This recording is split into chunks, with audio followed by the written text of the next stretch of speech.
Hello friend, welcome to my channel. কেমন আছো তোমরা সবাই? আশা করছি খুব খুব ভালো আছো। তো আজকে তোমাদের সাথে আমি কোনো ব্লগ ভিডিও শেয়ার করব না। আজকে আমি শেয়ার করব কি বলতো, ভুলে গেছি। কচুর মটরশুঁটি হয় না, মটরশুঁটির কচুরি শেয়ার করব, মানে রেসিপিটা শেয়ার করব তোমাদের সাথে। তো চলো বেশি বক বক না করে আমি রেসিপিটা শুরু করি। আর এখন একটা প্রিয় খাবার, আর লাইভের জন্য বানানো হয়ে ওঠেনি, আর শীতকালে তো এগুলো খেতে কার না ভালো লাগে। একদম ইজি পদ্ধতিতে, ঠিক আছে? চলো লেটস গো। দেখো, মটরশুঁটিটাকে ছাড়িয়ে ফ্রিজে রেখেছিলাম, দেখতে পাচ্ছ? ছাড়িয়ে অল্প করেই করবো, 1 কেজির মতো নিয়ে এসেছিলাম।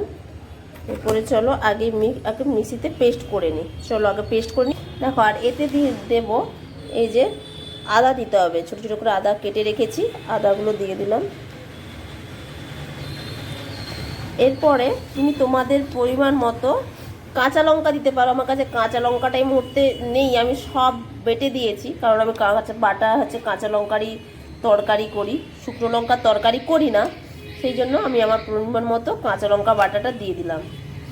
এরপরে সুন্দর করে ঢাকাটা দিয়ে দিতে হবে। চলো আগে পেস্ট করে নিই, এবার এটা পেস্ট করে নিই। চলো, দেখো পেস্ট হয়ে গেছে। চলো এবার ঢেলে নিই। আর পেস্টটা দেখো কীরকম মিহি হয়েছে, দেখছো? এরকম একদম মিহি করতে হবে।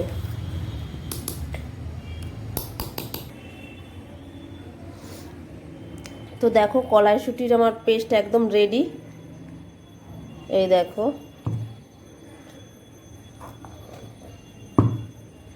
তো চলো এরপরে এটাকে কি করা যায় পদ্ধতিটা তোমরা দেখতে। 2 টেবিল চামচের মতো, মানে একটু অল্প করে তেল দিয়ে দিলাম। তেলটা একটু গরম হোক। দেখো তেলটা আমার গরম হয়ে গেছে। এরপরে আমি দেখো যে কালো জিরে দিয়ে দিলাম। আঁচটাকে কিন্তু অল্প করেই রেখেছি। আর দিয়ে দিলাম এতে একটু হিং।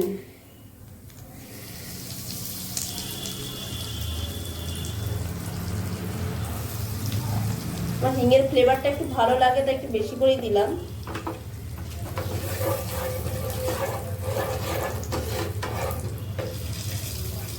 এরপরে দিয়ে দিলাম এই যে এটা পেস্ট করে রেখেছিলাম, এই পেস্টটা।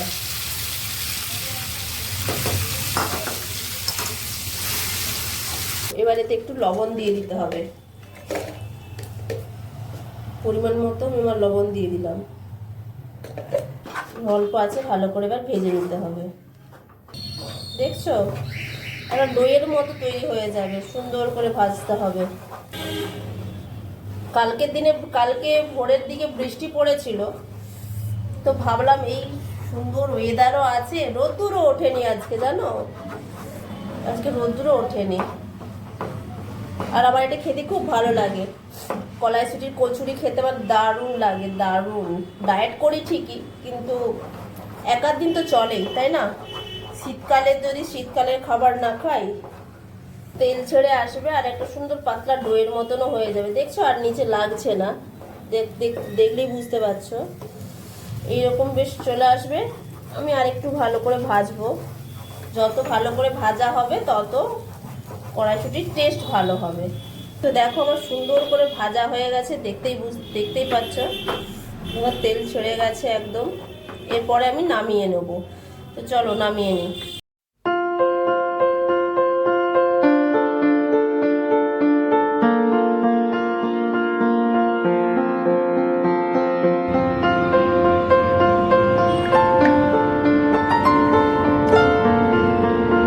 ঠান্ডাও হয়ে গেছে হালকা হালকা।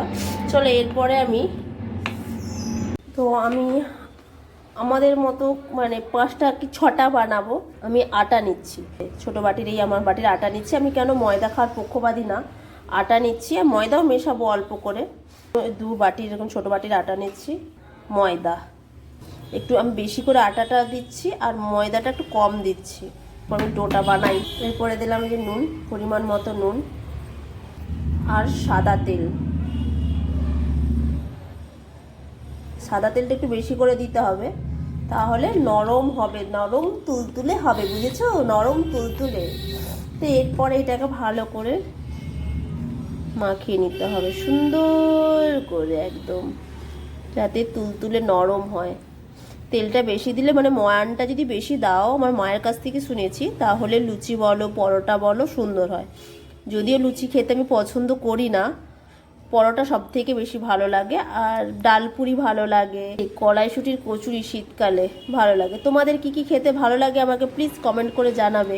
আর একটা জিনিস তোমাদের ট্রিক দেখাচ্ছি, দেখো এরকম করে শক্ত করে টিপবে, যখন এরকম ডালার মতো পেকে যাবে না, তখন ভাববে যে সুন্দর ময়ানটা সুন্দরভাবে মাখানো হয়েছে। দেখবে, এই দেখো। এবার অল্প অল্প করে জল দিতে হবে আর মাখতে হবে। আমি সত্যি কথা বলতে আটা দিয়েই বানিয়ে খাই, যখনই খাই। আজকে তোমাদের সাথে শেয়ার করলাম।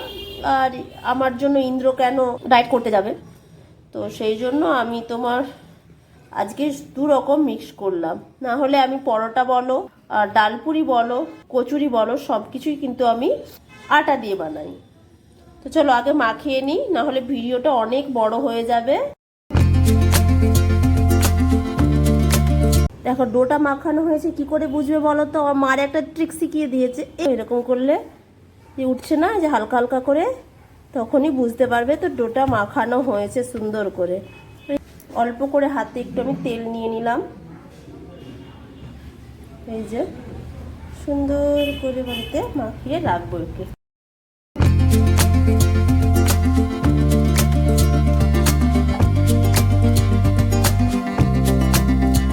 তো দেখো চলে এসেছি আমি 15-20 মিনিট পর।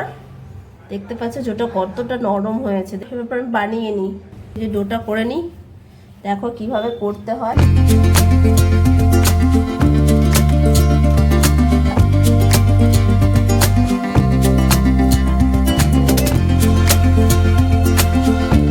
আমি ছোট ছোট করি, ছোট ছোটই ভালো লাগে, বেশি বড় ভালো লাগে না।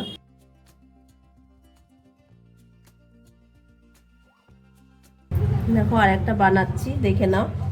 এইভাবে গোল গোল করে, যেভাবে রুটি বানাই সেভাবে বানাবে।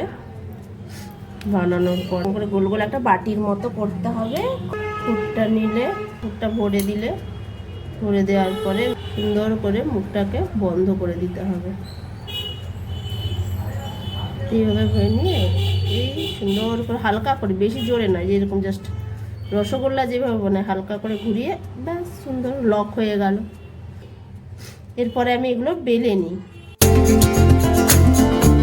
লেচিগুলো বেলে নিই, একটা একটা করে এবার বেলে নিচ্ছি আর একটা একটা করে ভাজছি। কারণ মানে ভিডিও করতে ভাজতে এইসব করতে একটু অসুবিধেই হয়। যারা করে কন্টেন্ট ক্রিয়েটার তারা ভালোই বুঝতে পারছে কতটা অসুবিধে হয়। আর সুন্দর গোল গোল হয়েছে, দেখতে পাচ্ছ, খুব সুন্দর টেস্টও হয়েছে, নরম তুলতুলে হয়েছে। আর একটা কথা এখানে বলে রাখি, আমি যখনই ভিডিও কল করি তখনই পিঙ্কি দিদি খায়। তো আমি এখন আজকে খাবো, পিঙ্কি দিদি দেখবে। আর দেখছে সুন্দর গোল গোল হয়ে ফুলেছে। আর পিঙ্কি দিদি সত্যি খুব সুন্দর রান্না করে, মানে দেখেই বোঝা যায়। এখনও তো টেস্ট করিনি, তো দেখেই বোঝা যায়। তো যাই হোক, আমার এটা সুন্দর হয়েছে, টেস্ট হয়েছে।